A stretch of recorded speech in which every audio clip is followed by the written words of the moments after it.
യാത്രാ നിരക്ക് വർദ്ധിപ്പിക്കണമെന്നാവശ്യപ്പെട്ട് auto taxi തൊഴിലാളികൾ സംസ്ഥാന വ്യാപകമായി നടത്തിയ പണിമുടക്ക് ജില്ലയിൽ പൂർണ്ണം.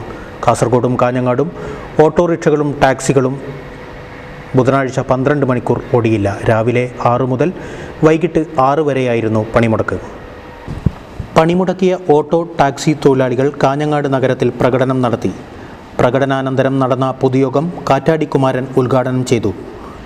ജാഫർ മൂവാരിക്കുണ്ട് അധ്യക്ഷത വഹിച്ചു. വി ബാലകൃഷ്ണൻ, കരീം കുശാൽ നഗർ എന്നിവർ പ്രസംഗിച്ചു. അഹമ്മദ് കപ്പാണക്കാൽ, നെല്ലിക്കാട് കുഞ്ഞമ്പു എന്നിവർ നേതൃത്വം നൽകി. നിരക്ക് വർധന ആവശ്യപ്പെട്ട് സംസ്ഥാനത്തെ ഓട്ടോ ടാക്സി തൊഴിലാളികൾ സൂചന പണിമുടക്കായാണ് 12 മണിക്കൂർ പണിമുടക്ക് നടത്തിയത്. മോട്ടോർ തൊഴിലാളി കോർഡിനേഷൻ കമ്മിറ്റിയുടെ നേതൃത്വത്തിൽ രാവിലെ 6 മുതൽ വൈകിട്ട് 6 വരെയാണ് പണിമുടക്ക്. ശബരിമല തീർത്ഥാടന വാഹനങ്ങളെ പണിമുടക്കിൽ നിന്ന് ഒഴിവാക്കിയിരുന്നു.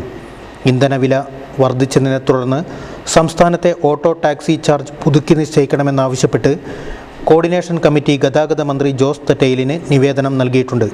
ആവശ്യം അംഗീകരിക്കാത്ത പക്ഷം ഈ മാസം 20 മുതൽ അനിശ്ചിതകാല പണിമുടക്ക് നടത്താനാണ് തീരുമാനം.